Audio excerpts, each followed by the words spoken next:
¿Qué dice la evidencia científica sobre la educación inicial y preprimaria? ¿Qué hacen los programas efectivos? En general, como sociedad, coincidimos en que la niñez es un periodo fundamental en el desarrollo humano, tanto a nivel individual, a nivel de cada comunidad y a nivel global. Además, como sociedad, estamos de acuerdo en que la inversión económica en la niñez tiene un retorno de inversión sumamente grande, especialmente cuando se compara con otros grupos de edad. Pero eso no significa, como bien sabemos, que nuestras acciones a nivel público y privado están alineados con esta evidencia. Contamos con muchísima evidencia científica o empírica a través de distintas metodologías y marcos teóricos, aunque la mayoría de estos estudios y materiales han sido producidos básicamente en Estados Unidos y en Europa Occidental, aunque hay un resurgimiento y un reconocimiento hacia la producción de conocimiento local de las regiones como las nuestras en Guatemala. Es claro que la educación inicial y preprimaria juegan roles fundamentales en sentar las bases para el desarrollo y el aprendizaje posterior. Es claro también que una serie de factores a nivel individual, familiar, comunitario, histórico, político, legal, tiene consecuencias a largo plazo en todas las áreas de la vida de los niños, como por ejemplo en el área intelectual, en el área socioemocional, que resulta de la falta de oportunidades, la falta de estimulación oportuna, pero sobre todo la falta de políticas públicas alineadas con la inversión social. Además, tenemos sumamente claro que los programas de educación temprana, en general, son más exitosos aquellos que integran actividades educativas con servicios en otros sectores, tales como salud, nutrición, programas de atención y cuidados basados en la comunidad. Aquellos que apoyan y educan a padres o cuidadores. Este aspecto es sumamente importante para el desarrollo de la niñez y se basa en este concepto de que las relaciones cercanas y cariñosas entre adulto y niño son vitales para promover el desarrollo infantil o lo que se conoce como apego. Además, aquellos centros que coordinan la transición de los niños muy chiquitos hacia la escuela primaria tienden a ser más exitosos también, y aquellos que incluyen a grupos vulnerables, como por ejemplo niños con discapacidad, niños que viven en situación estructural de pobreza o en áreas de conflicto, y los que incluyen programas permanentes de capacitación profesional para el personal que enseña en estos programas. Esos elementos son muy importantes y los hacen más efectivos. Y entonces, ¿por qué los gobiernos y la sociedad civil deberían invertir en programas de educación inicial y preprimaria? Bueno, primero, la Declaración de los Derechos del Niño le da a la niñez el derecho a desarrollarse y sobrevivir, y requiere que los gobiernos apoyen a las familias en la crianza de sus hijos. Además, para resumir un poco de lo que hablamos anteriormente, este es el periodo más efectivo en relación a los costos para invertir en la vida de los niños. Los eventos de estos primeros años de vida influyen en el resto de la vida, a nivel de aprendizaje, a nivel laboral, a nivel socioemocional. Además, constituyen estrategias efectivas para reducir la pobreza en grupos vulnerables y tienen la capacidad de reducir la repitencia y deserción escolar, y le permite a las familias poder acceder, sobre todo a las mujeres en este caso, poder acceder al mercado laboral y poder crecer profesionalmente mientras sus niños reciben atención de calidad. Bueno, la importancia de la educación inicial y preprimaria. Entonces, ¿por qué cuando sabemos todo esto no es una prioridad? ¿No? Espero que muchos de nosotros estamos preguntando esto, ¿no? Entonces, tiene mucho que ver con nuestro concepto de qué niños y qué familias valen la pena, lo cual llama a una reflexión como sociedad civil sobre este concepto que tenemos de quién merece acceso y quién debería de tener acceso, ya que todos los niños y todas las familias deberían de tener el acceso a estos apoyos, a tener la capacidad y el derecho a dignidad humana, ya que todos los niños, independientemente de clase social, raza, etnia, localidad, deberían de tener acceso a estos recursos. Además, es obvio que hay una poca valoración institucional sobre la educación inicial en general, y creo que en general existe falta de conocimiento sobre estos beneficios sociales de la inversión educativa que mencionaste anteriormente, como por ejemplo proveer oportunidades para grupos que históricamente han sido marginalizados Y creo que además, bueno, no creo, está documentado que además existe la ausencia de esta responsabilidad compartida para integrar esfuerzos entre múltiples sectores y entes a nivel público y privado. Entonces les traigo ahora un pequeño triángulo después de tantas letras. Tenemos muy clara la evidencia sobre la importancia de la educación temprana y la inversión social en la misma. Pero es además importante entender que, por ejemplo, en este caso estoy prestando esta idea que viene de salud pública. Los programas más exitosos son aquellos que tratan de prevenir dificultades en el desarrollo, tratan de proveer oportunidades de aprendizaje y apoyo social. Por ejemplo, en este triángulo pueden ver 3 momentos que se llaman, por ejemplo, prevención primaria, prevención secundaria, prevención terciaria. Entonces, la idea de muchos de estos programas en los que estamos invirtiendo, sobre todo, por ejemplo, los programas de educación inicial, educación preescolar, los programas de enseñanza y acompañamiento para padres están en la línea base de este triángulo, lo que consideraríamos la prevención primaria, que sabemos que tiene un retorno de inversión en todas las áreas: social, económico, laboral, a nivel individual, a nivel familiar, a nivel comunitario, a nivel de la sociedad, a nivel global, ¿verdad? Entonces tenemos muchísima documentación para decir, sigamos invirtiendo en programas que realmente tienen la posibilidad de proveer acceso a los niños pequeños y a sus familias, independientemente de las condiciones estructurales en las que vivan.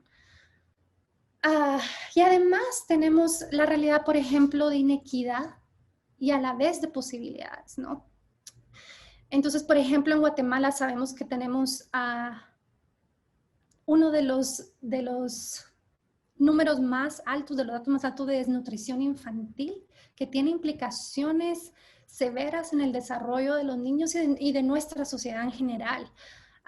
Por ejemplo, tenemos bajos niveles de matriculación en el área inicial, e inclusive en el área preescolar, a pesar de que es accesible y es público.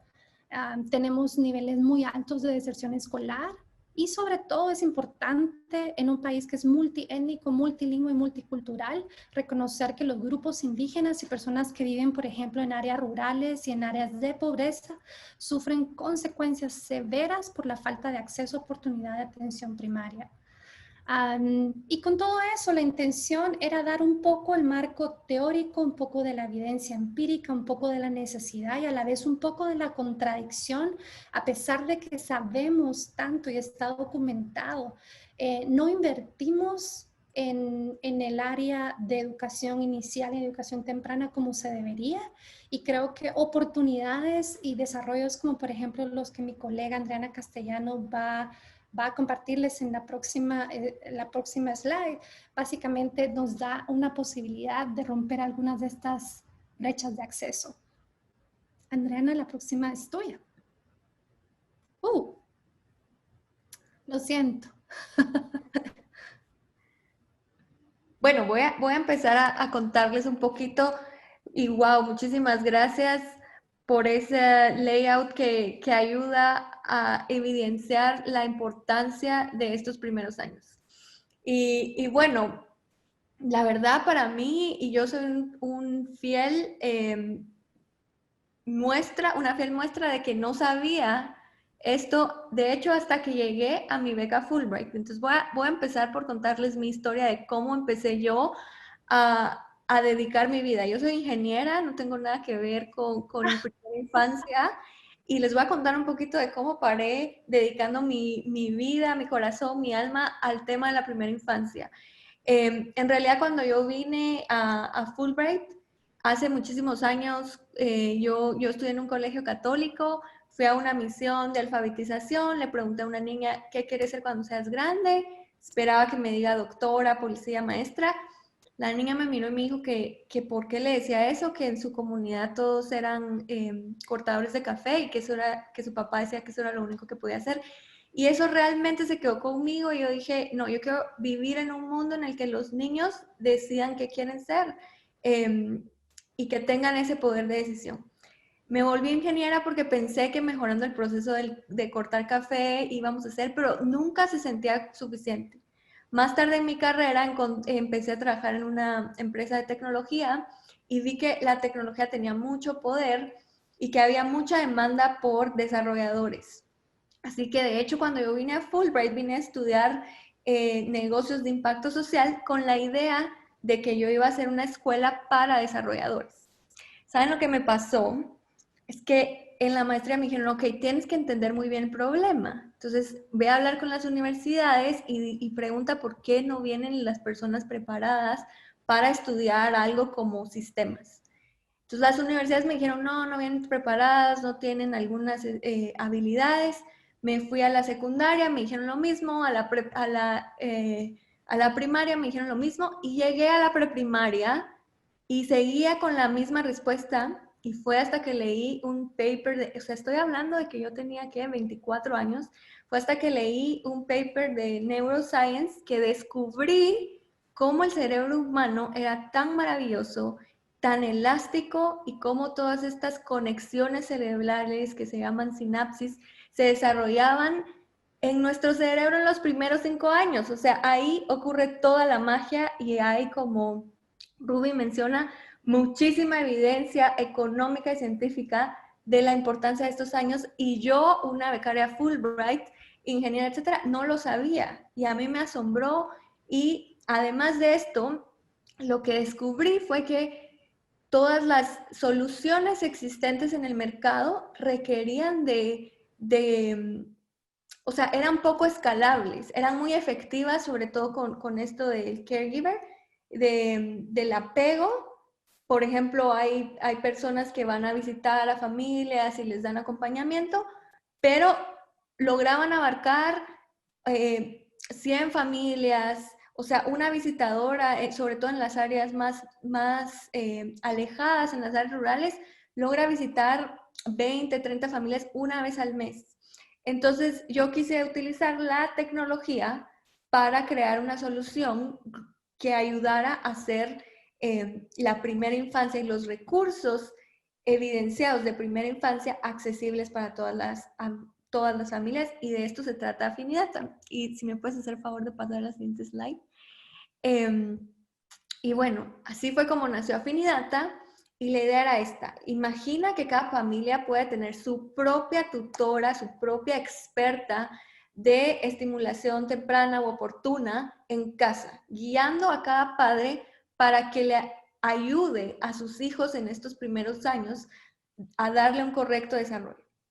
Es decir, como un manual de padres, pero es alguien con quien tú chateas y pues te va dando consejos, te va dando tips, te va dando actividades.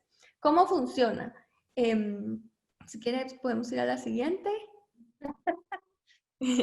Pues Afinidata es eso, es una tutora virtual a través de Facebook Messenger. Ahora también la estamos lanzando en WhatsApp, en la cual utilizamos la inteligencia artificial para que chatemos con la tutora, entendemos sobre cada niño y le recomendamos contenido de nuestra librería de soluciones.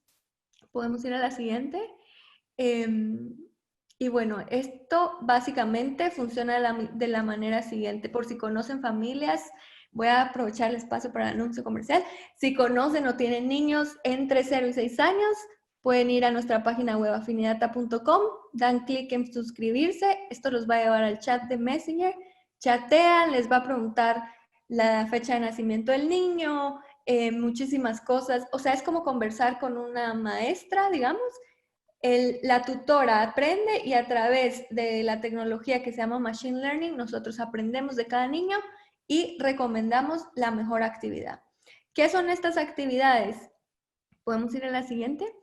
¿Qué son estas actividades? Son actividades que los padres pueden hacer en casa, con cosas que tienen a la mano, que tienen al alcance, y que están adecuadas basado en lo que comprendemos y entendemos de cada familia. Por ejemplo, algo que se sabe es que los niños recién nacidos ya ven y ya escuchan, pero ven y reconocen mejor a cierta distancia y también patrones, contrastes de colores. Entonces, una actividad recomendada es mostrar tarjetas de blanco y negro, igual te damos los templates. O sea, son muchísimas actividades muy sencillas que podemos hacer con materiales que están en casa y que realmente ayudan a construir las habilidades de cada niño. Pasar hisopos, plumas, todas las actividades sensoriales, cuando el niño está desarrollando su sentido del tacto, por ejemplo, son actividades sencillas que además nos ayudan a entretener a los niños. O sea, esta que ven por aquí es la banda musical y literal es pues con ollas hacer sonidos y te las vamos explicando, ¿no? Entonces, tenemos un catálogo de más de 1000 actividades, vamos sugiriendo cada actividad en el preciso momento, no es como que tú vas a Google y no sabes si esta actividad aplica para mi hijo o no. Es muy importante que nuestras actividades no solo están basadas en la edad, sino en los hitos del desarrollo de cada niño. Los niños se desarrollan distinto y a veces hay una competencia entre las mamás de que no, mi hijo ya camina y tiene 11 meses y la otra mamá se siente nerviosa porque su hijo tiene 13 meses y en realidad es normal hasta los 18 meses que el niño no camine, ¿no? Entonces, en realidad es adaptado y personalizado a cada niño, como lo haría una tutora real. Si quieres podemos pasar al siguiente. Y bueno, el programa va a ir sugiriendo diferente contenido. Hoy por hoy hemos logrado alcanzar más de 80,000 familias. Esto no está actualizado porque dice 80,000 familias en la TAM. Eso no es cierto. De hecho, ya salimos solo de Latinoamérica. Empezamos en Guatemala, Centroamérica. Luego pasamos a Chile. Ahora estamos entrando a Perú y Bolivia. Hicimos un piloto y de hecho estamos trabajando con el Ministerio de Estimulación Temprana o Educación Temprana de Abu Dhabi, así que pues ya pasamos fronteras y estamos muy felices de que esa misión de hacer accesibles los recursos se está empezando a cumplir y a hacer realidad al brindar accesos multiculturales y bueno, hay todo un trabajo atrás en el contenido, pero ese era el propósito de la misión cuando Afinidad nació. Y podemos continuar. Bueno, esta slide la puse porque es uno de los grupos que la verdad nos ha gustado más trabajar. Nuestro modelo en Afinidata es que nosotros muchas veces no intervenimos solos. Es decir, cualquier padre puede ir y descargarla y utilizar nuestra tutora virtual por su cuenta, pero a nosotros nos encanta intervenir a grupos de familias con partners. Estos son personas que ya intervienen en las familias, y aquí voy a poner un ejemplo de USAID o USAID, como quieran que le llamen, que trabaja específicamente en el área de nutrición. Y de vuelta a lo que Ruby decía, ¿no? Como los programas cuando son integrales funcionan mejor. Nosotros realmente creemos eso. Ellos trabajan muy fuerte el tema de nutrición y son nuestros partners. Trabajamos con familias en Huehuetenango, Quetzaltenango y Quiché. Este proyecto fue súper lindo porque preparamos kits que además traían materiales que las actividades sugieren y un libro guía por si a veces perdían acceso a internet. Y este programa fue incluso ahorita durante la pandemia y le entrega un kit que es un kit semestral que incluye más o menos los materiales que se necesitan con este libro que les digo y accesos a la tutora virtual. Entonces, estas son familias del área rural de Guatemala y fue una experiencia súper linda porque además de tener el programa de Afinidata, teníamos el apoyo de este partner que le decíamos, mira, la tutora ha identificado que Gonzalo Pérez no se ha vacunado en los últimos, bueno, vacunación no trabajamos con ellos, perdón, que tiene 24 meses y aún no camina. Necesita una intervención un poco más, pues, necesaria, ¿no? Puede que haya un riesgo. Entonces, ese es nuestro modelo. Trabajamos mucho con entidades municipales, entidades de gobierno, con UNICEF, con organismos internacionales.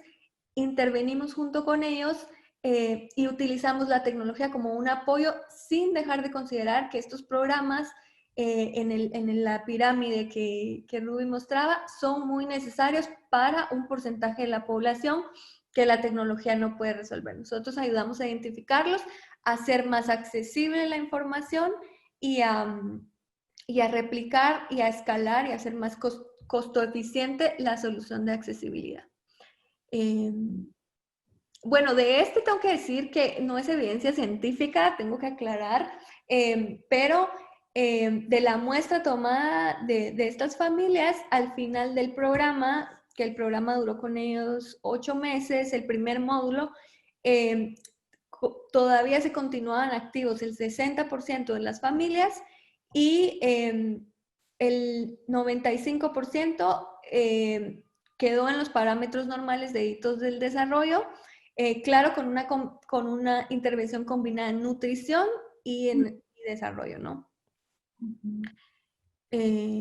Todavía no sabemos los resultados, si esto tiene relación entre peso y talla y la intervención, y tampoco es una evidencia práctica, no científica, pero estamos haciendo algunas cosas un poco más científicas. Bueno, si quieres vamos a la siguiente.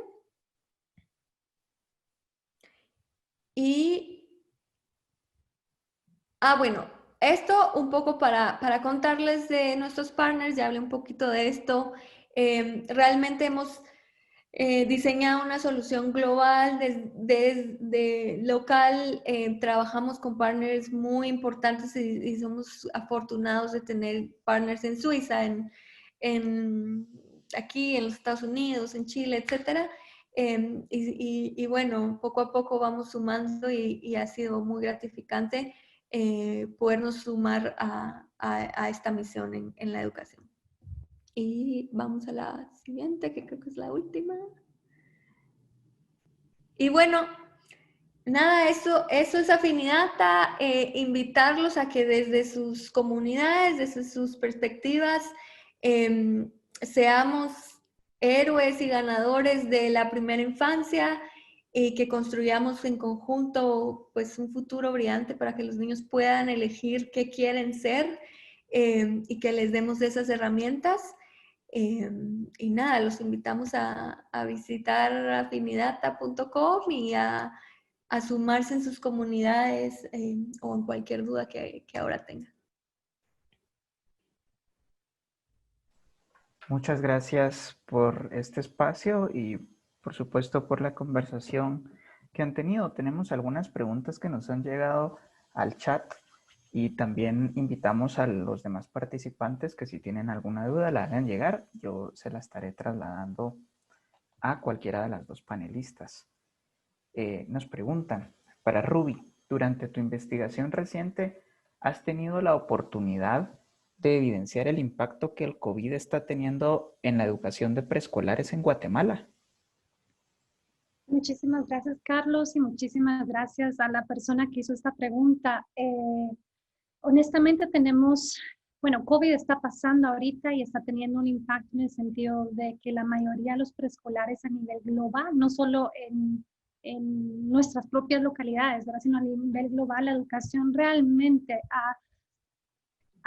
se ha visto con los retos de no poder acceder a los espacios normalmente físicos, ¿verdad? Y nos ha obligado como gremio, ¿no?, y como sociedad a repensar la manera en la que podemos acceder a las familias, a los niños.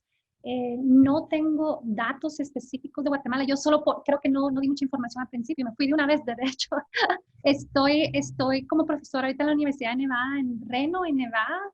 Entonces, parte de mi trabajo está todavía localizado mayoritariamente acá en Estados Unidos, aunque estoy siempre tratando de mantener en contacto, en comunicación con Guatemala, y espero tener datos en el futuro sobre el impacto de COVID, sobre todo contado por las familias desde la región. Así que gracias por la pregunta y todavía no tenemos ningún dato. Carlos, y perdón, esta pregunta no era para mí, pero ha tomado mucho auge para nosotros. Y sí, muchos de los gobiernos hemos sido contactados por muchos de los programas municipales y de salud. Sobre todo tengo datos de un programa de salud en Sudamérica en el cual ni siquiera llegan a las consultas. O sea, esto se ha visto reducido tanto en la preprimaria como en los controles de salud mensuales. y de hecho nos ha permitido colaborar con muchos gobiernos como una solución alternativa de llevar la educación preprimaria y los monitoreos de control de salud. Pero el único dato que yo sé con esa región, normalmente registraban 12,000 familias en el área de control y ahorita están por debajo de los 3,000. Entonces, pues no es un dato exacto, es de una región, pero es una imagen de qué tanto impacto ha tenido esto en nuestra primera infancia. Bueno, y los modelos educativos, digamos que se han trasladado también a los entornos digitales, ¿verdad? Pero ¿cómo proyectos como el de ustedes se pueden adaptar en entornos donde las brechas digitales son tan grandes, donde no hay acceso a Internet, por ejemplo, donde la recopilación de datos también tiene sus particulares complicaciones? Mira, esa es la primera pregunta que siempre surge, ¿no? Con Afinidad es como la regla de oro. Yo creo que hay una, y voy a partir eso en dos. Yo creo que hay una percepción de que estamos menos conectados al Internet de lo que en realidad estamos. Por supuesto que todavía hay áreas donde no hay conectividad, pero también este fenómeno hemos visto que muchas familias se han visto obligadas a conectarse y también, de hecho yo participo en una organización que se llama Giga, que es como el Internet debería ser una derecho humano, ¿no? Derecho humano. Bueno, yo no participo, pero he estado en algunos conciertos. Entonces, hay muchos movimientos tratando de llevar el Internet a todas partes. Y hay muchas formas de sobrepasar esa barrera. Y te voy a hablar de algunas. Pero primero es entender que estamos más conectados de lo que creemos, incluso en las áreas rurales. Y que a lo que debemos adaptarnos es a tecnologías que las personas ya sepan utilizar. O sea, WhatsApp, Facebook, tiene muy poca curva de aprendizaje y es por eso que nosotros vivimos en estas tecnologías. La segunda es entender que hay alternativas. Por ejemplo, en muchas ocasiones hemos hecho pactos con las empresas de telecomunicación, los gobiernos mismos pueden habilitar estas herramientas y luego los programas cuando son más chiquitos es el querer hacer. En el ejemplo que les ponía del programa que trabajamos en Guatemala, las visitadoras comunitarias iban una vez por mes y de hecho en la primera ronda, cuando ellas mismas usaban su teléfono como hotspot, las familias llegaban, se descargaban todas las actividades del mes y ya, se quedaban con sus materiales y sus libros y o sea, es también un poco la creatividad de cada programa, pero hay muchas soluciones y sí, realmente hay bastante conectividad, incluso donde a veces pensamos que no. Y soluciones como la nuestra puede ayudar a los maestros, a los educadores a concentrarse en el grupo que realmente no tiene conectividad y ayudar con los que sí tienen. Sí, y creo que solo quería agregar que, por ejemplo, esto es antes de COVID, pero es lo que sabemos sobre, por ejemplo, lo que se llama telehealth en inglés, ¿verdad? Que sería como telesalud, me imagino. Nunca he usado esa palabra en español. Telesalud, me la voy a inventar o tal vez esta es la palabra, telesalud. Normalmente, por ejemplo, cuando tenemos entrenamientos para padres, ¿verdad? Tenemos programas que duran, ¿qué? Necesitan reunirse 3 veces en el año o 10 veces o 6, no sé, hay una cantidad de veces que ellos tienen que llegar físicamente a un lugar.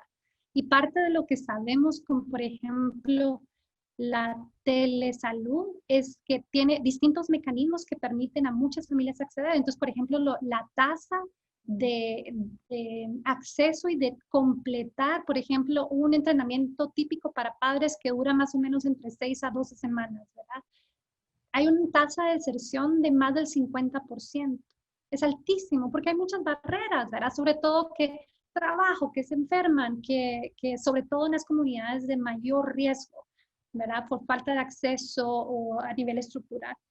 Y cuando damos este acceso a estas plataformas, ya sea, como decía Andreana, en una plataforma, en una app, o a través de mensaje de texto, a través de radio, o a través de algo que puede ser como casi como educación a distancia, ¿verdad?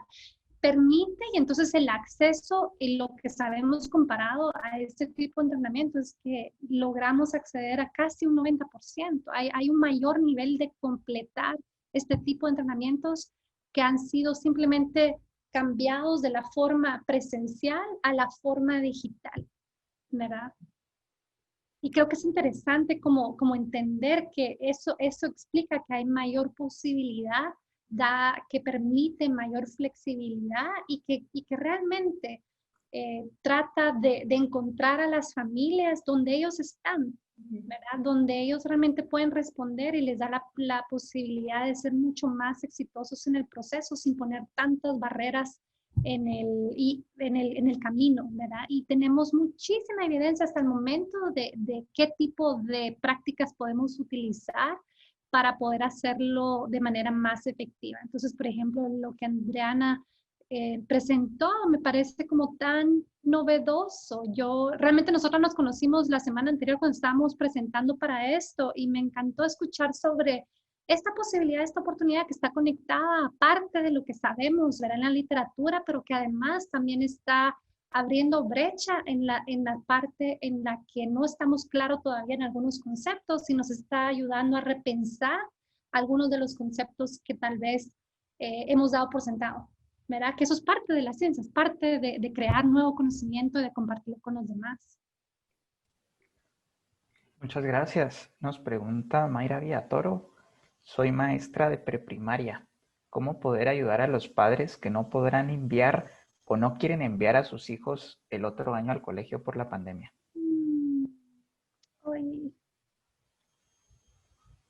Creo que hay mucho que pensar en esto, ¿verdad? Porque es una realidad, es como la pandemia, no sé por cuánto tiempo más va a continuar con nosotros a nivel global y por supuesto que hay mucha preocupación, uh, mucha preocupación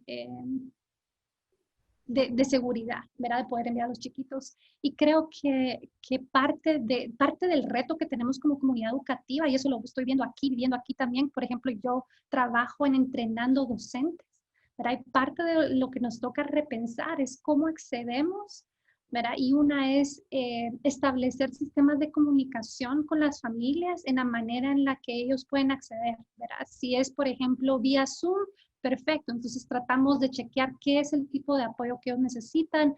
Ellos tienen la capacidad y están interesados de poder conectarse y hacer, por ejemplo, actividades en casa, o ellos realmente solo necesitan que les demos algún tipo de sugerencias, como por ejemplo las que tiene Afinidad o cualquier otro tipo de programa, que ellos pueden acceder por ellos mismos. Y luego nosotros chequeamos con ellos que una vez al mes, ¿verdad? Pero creo que o sea, sabemos, ¿verdad? Sabemos, y eso está documentado, que esta relación con los papás y la familia y la comunicación son los elementos más importantes dentro de un proyecto educativo, sobre todo en los primeros años.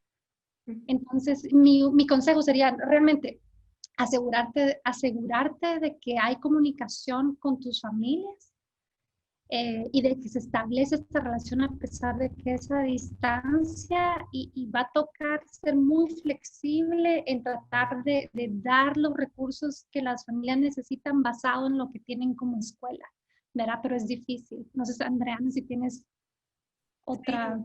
Nosotros otra sugerencia. nos tocó adaptar nuestro contenido y de hecho, bueno, obviamente tú como maestra, primero habilitamos recursos para los docentes, así que si vas a afiniata.com, te suscribes y seleccionas la opción de trabajo con niños, te va a dar a ti ideas de planificación, de actividades, etc. ¿Por qué? Porque sabemos que los maestros están súper cargados y además pasarse a lo digital es una mega carga, entonces quisimos ayudar también a los docentes con ideas, con actividades.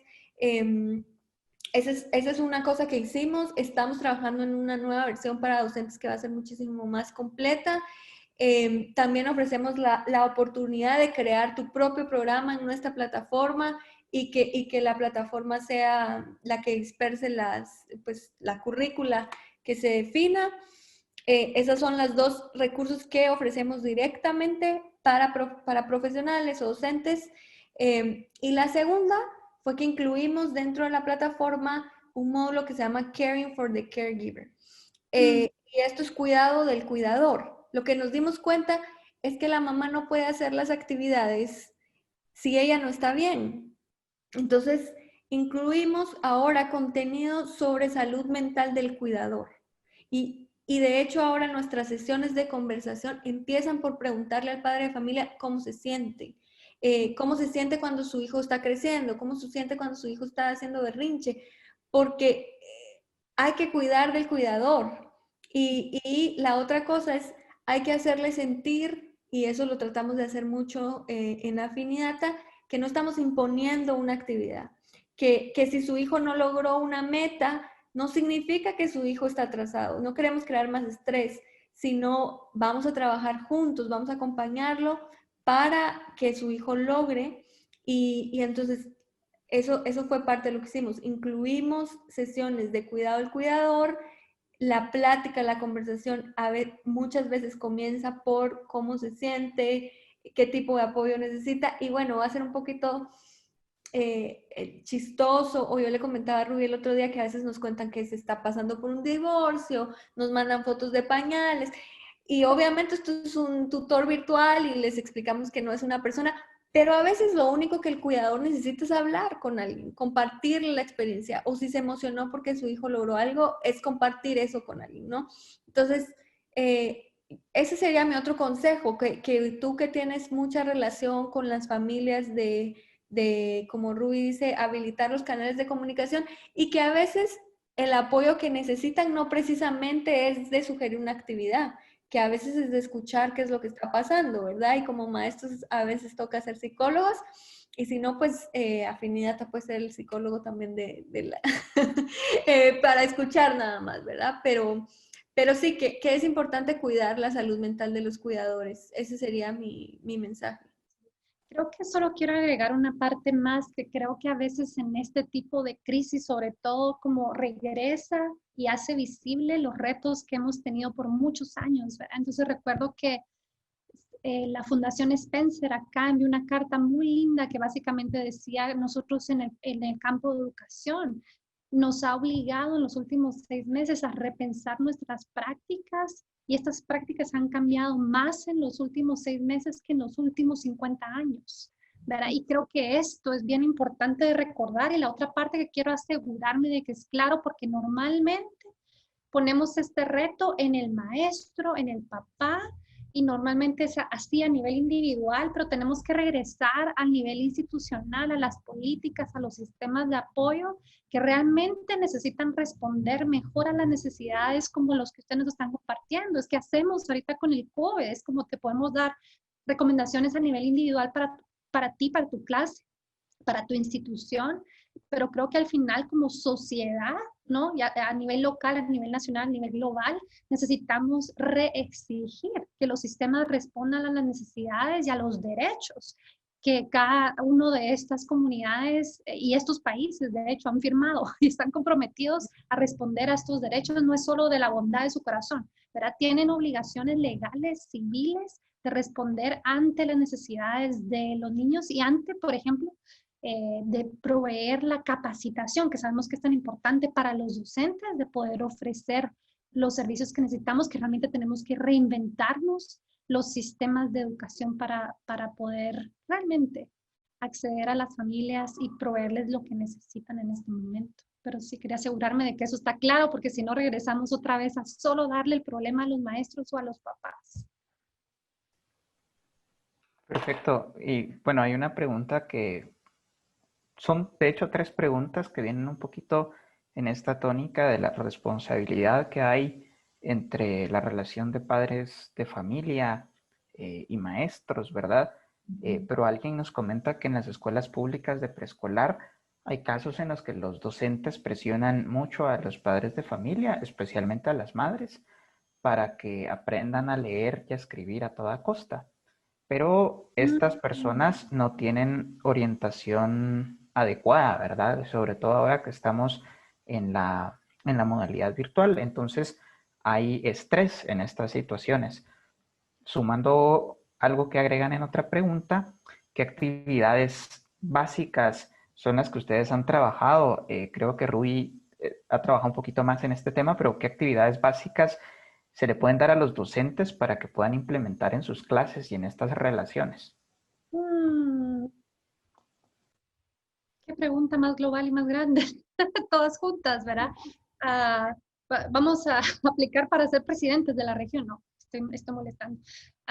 Creo que, de hecho, cuando he visitado Guatemala, ¿verdad? Y regreso, a veces estoy impactada de la presión que he notado, por ejemplo, en que los niños pequeños estén leyendo, ¿verdad? Y tiene que ver mucho, regreso otra vez, creo que aquí regresemos a quién está formando los docentes y qué tipo de información y de dónde están basando esta evidencia para decir que los niños a los 3, 4 años tienen que estar leyendo. Si el niño está interesado y quiere leer, qué bueno, ¿verdad? Es parte del desarrollo inicial, como sabemos, y preescolar, pero en general no hay evidencia de que enseñarle a los niños más temprano va a ser más exitoso, de hecho, en su carrera académica, ¿verdad? Está documentado que los niños normalmente se benefician de tener un currículo que les permite acceder a diferentes habilidades del desarrollo a nivel social, a nivel de juego, a nivel de sus habilidades del cuerpo, a nivel de procesar, a nivel de relacionarse con otros, de tener también como las funciones ejecutivas de autorregulación. Entonces, creo que tiene mucho que ver con los currículums que se están utilizando para la formación docente, en donde se le estamos motivando a los docentes también a enviar esta presión a los padres y los padres están confiando que el docente del otro lado sabe lo que le está pidiendo. Entonces, creo que eso es importante como recuestionar de dónde viene y cuál es la evidencia que están utilizando para exigir, por ejemplo, que esta habilidad sea enseñada en los chiquitos. Y lo he notado también cuando he visitado, así que me preocupa honestamente, porque no tenemos documentación de que ese tipo de práctica de hecho funciona. Si el niño no está interesado y si el niño no está listo para hacerlo, ¿verdad?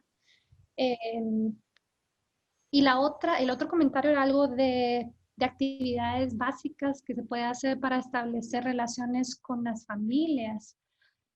Y, um, y creo que regresamos un poquito a la conversación que tuvimos anteriormente, que Adriana y yo compartimos, y es básicamente, sabemos que hay diferentes programas de entrenamiento para apoyar a los docentes y la mayoría, voy a llamar como los ingredientes básicos, ¿verdad? Que están y son parte de muchos de estos currículums, por ejemplo, está relacionado a escuchar, ¿verdad? Y sé que esto suena como, ¿verdad? No, eso yo lo sé hacer, pero en realidad escuchar al otro, de saber qué necesita y aún, por ejemplo, esta tutora virtual de alguna manera está escuchando porque está respondiendo a la necesidad que el papá está dando, ¿verdad? Entonces, esta habilidad de escuchar es mucho más elegante que la que normalmente pensamos, ¿verdad? La otra es tener esta presumption, lo siento mucho, esta presunción de habilidad, porque muchas veces tenemos, y eso está documentado también, tenemos esta percepción basado en deficiencia, de que hay ciertas familias y ciertos niños que no pueden aprender, que no saben suficiente, ¿verdad? Y sabemos lo contrario, que cuando estamos basados en esta presunción de habilidad, de respeto, de dignidad para la familia, desde venimos de este lugar, tenemos más capacidad de responder a las necesidades que tiene y que ellos nos están demostrando, ¿verdad? Y eso tiene mucho que ver con estereotipos y bias que tenemos que han sido inculcados como parte de las estructuras de la sociedad en la que vivimos, ¿verdad? Entonces es parte de lo que hacemos y creo que estoy pensando en otro como ingrediente activo es sí, además de escuchar, además de estar consciente de esta presunción de, de competencia, ¿verdad? De habilidad, es asegurarse de que se hace el tiempo para poder establecer una relación que se considere positiva con la familia, porque normalmente está documentado que nos comunicamos, por ejemplo, como especialista, digamos que Andreana ahorita sería como la mamá, yo sería la especialista, yo le doy toda la información y ella solo escucha. No le doy la oportunidad de que pueda decidir sobre la información y solo le digo todo lo que tiene que hacer, ¿verdad? Y ese modelo de comunicarme con las familias sabemos que no es tan eficiente, pero el modelo que es retroactivo y que va, no retroactivo, perdón, el modelo que es como de 2 días, en donde escucho, donde respondo a lo que necesita, luego le doy más en base a lo que me está pidiendo, que quiere, ese modelo está documentado, que es mucho más eficiente en promover cambio en los niños y en las familias y además de darnos el sentido de que también ellos tienen más satisfacción dentro del proceso, que es un indicador que está conectado a mayor logro, ¿verdad? Y además cuando ellos se están en un programa, está documentado también que ellos tratan de estar involucrados más si estas características existen dentro del proceso. Y sé que son bastante generales y quisiera darles como, puedes hacer paso 1, 2 y 3, y eso es lo que tienes que hacer, pero en general es como, creo que funciona más como estos principios generales que se utilizan en estas prácticas humanas y en estas prácticas de docencia que tienen mayor efectividad. Espero que eso fue útil. No sé si Andreana tienes algo No, yo más creo agregar.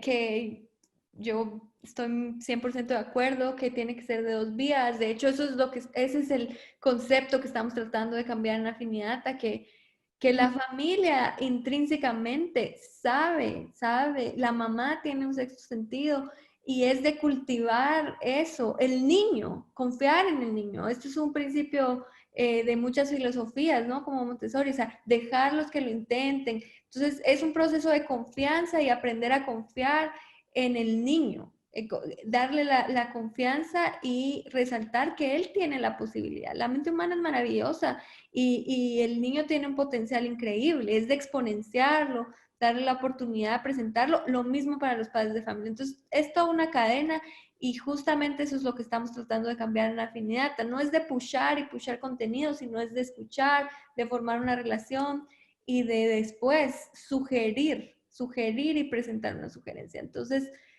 coincido totalmente en nuestras experiencias trabajando con, y quiero resaltar un punto sobre la parte de currícula institucional.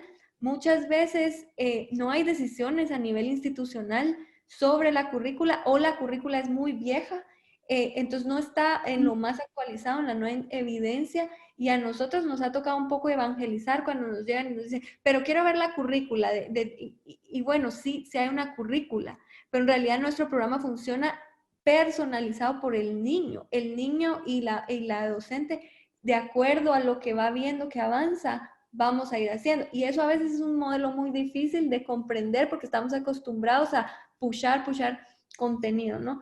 Entonces, sí tenemos una currícula, claro, y ellos lo pueden revisar, pero esta adaptabilidad es un concepto un poquito más nuevo que no todas las instituciones ni todos los gobiernos han adoptado, y eso puede que esté poniendo presión en los docentes y los docentes por consecutivo en los padres de familia.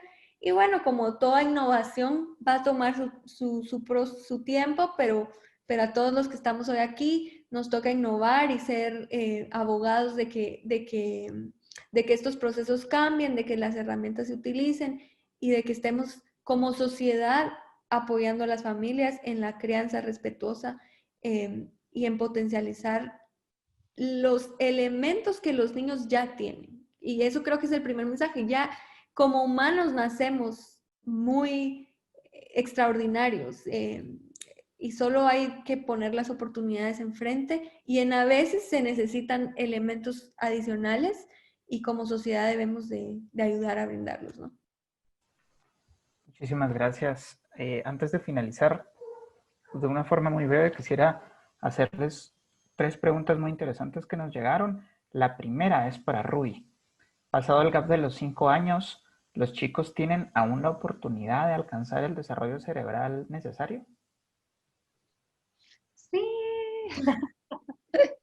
Lo bueno, la buena noticia es que nuestro cerebro es plástico por el resto de nuestras vidas, ¿verdad? Pero en general, la mayoría de la evidencia, y es parte como también de comunicación social, es más fácil documentar también y decir el 90% de lo que está pasando pasa en los primeros 5 años, lo cual es cierto, pero eso no significa que no seguimos aprendiendo. Así que sí, sí, sí, Muchas tenemos gracias. cerebros muy mal. La siguiente es para Andreana. La interacción que alimenta la inteligencia artificial se realiza desde la conversación, ¿verdad? En el chat con la tutora virtual. ¿Han pensado en mecanismos físicos para alimentar inteligencia artificial? No sé si entiendo muy bien la pregunta. La interacción normalmente está alimentando la inteligencia artificial, que en este caso puede chatear o puede conversar con las personas. ¿Han pensado que la inteligencia artificial se pueda alimentar por hardware, por ejemplo? Por hardware. Eh, Estoy muy segura de por ejemplo, pero ¿qué le alimentaríamos por hardware? No, no sé. Si entiendo muy bien. Por ejemplo, que se pudieran utilizar sensores para saber si un niño está en una pelota, ¿verdad? Si un niño la está presionando más en determinadas condiciones, ¿se me ocurre?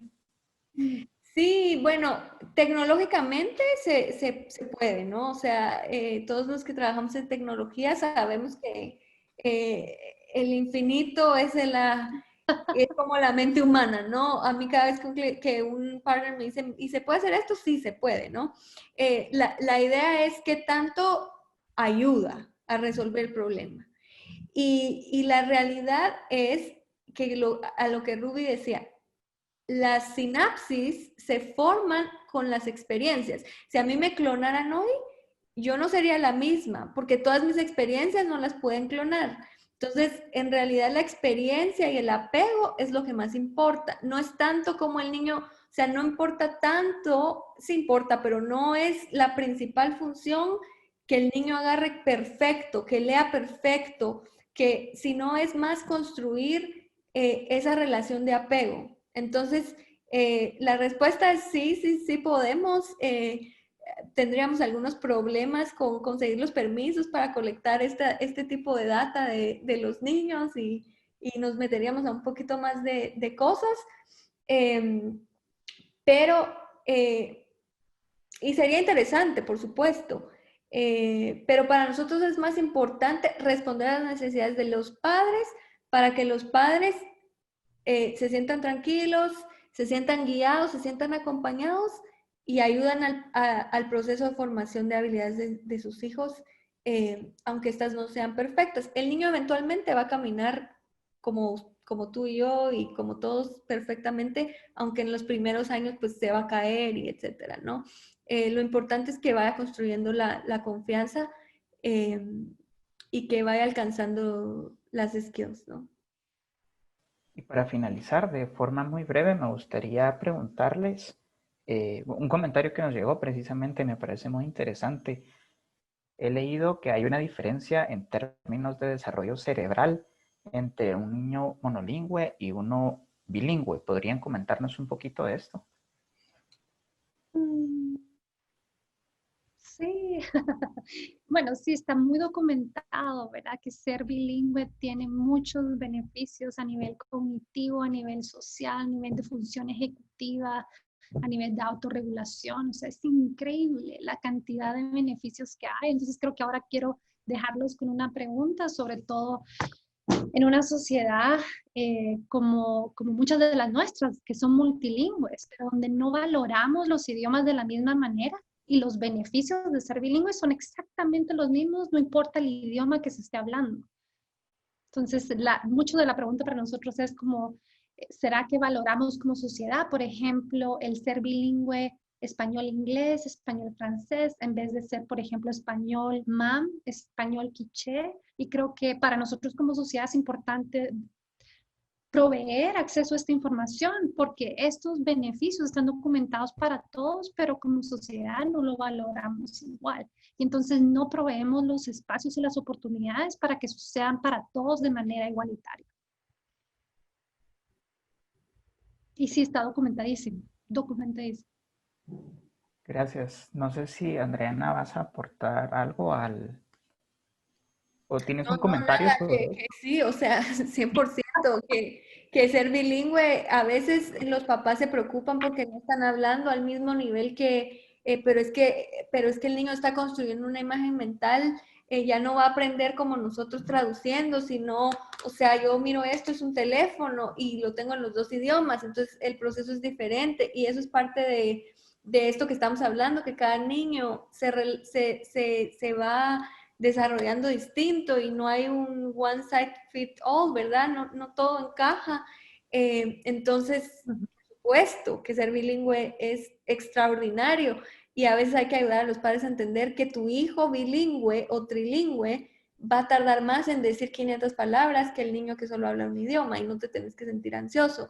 Estos justamente son los insights que necesitamos compartir, que necesitamos compartir como personas que conocemos de primera infancia con los padres, porque los hace sentir más seguros, con los maestros, para que den mejores guías. Entonces, sí, si pueden tener hijos bilingües, niños bilingües, en el idioma que sea, es extraordinario. O sea, Todos los idiomas que sean. sí, construye la resiliencia, ayuda en los procesos cognitivos. No sé cuántos beneficios podríamos pasar una hora aquí hablando sobre. No, sí, aquí podemos hacer un semestre entero solo de educación bilingüe. Claro. Súper linda pregunta, muchas gracias. Bueno, les agradecemos muchísimo a los asistentes y por supuesto a Ruby y a Andreana por esta oportunidad que nos han dado de compartir con ustedes. Antes de finalizar, me gustaría pedirles a los asistentes que nos puedan apoyar respondiendo una encuesta que estará disponible aproximadamente 1,5 minutos o 2 minutos en su pantalla. Wow, se tienen que apurar. Es una encuesta corta, es una encuesta bastante corta. Además, quisiera extender una invitación para que nos sigan en redes sociales. Las convocatorias a estos eventos, que tenemos 2 por semana, se realizan por medio del Facebook Viaje de Guatemala, por medio de Facebook de State Alumni también, y por medio de las páginas y redes sociales de la Embajada de Estados Unidos. En este momento les estoy poniendo los enlaces en el chat.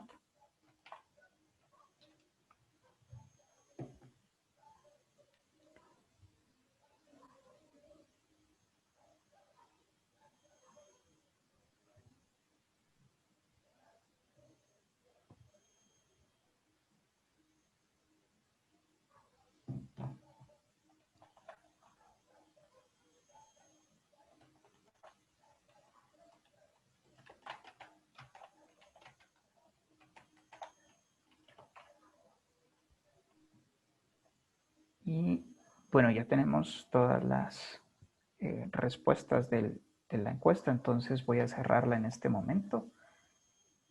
Les queremos agradecer nuevamente por haber participado en esta actividad. Un agradecimiento especial a Ruby y a Andreana, como lo habíamos mencionado anteriormente, y un agradecimiento, por supuesto, a la Embajada de Estados Unidos en Guatemala por el apoyo en la realización de estos eventos. Para nosotros significa muchísimo poder construir y converger desde el diálogo y en estos espacios de reflexión, sobre todo en esta realidad condicionada por la pandemia del COVID-19. En nombre de AGEDE les deseamos una feliz noche a todas y todos y reiteramos nuestro agradecimiento. Muchas gracias. Gracias a todos.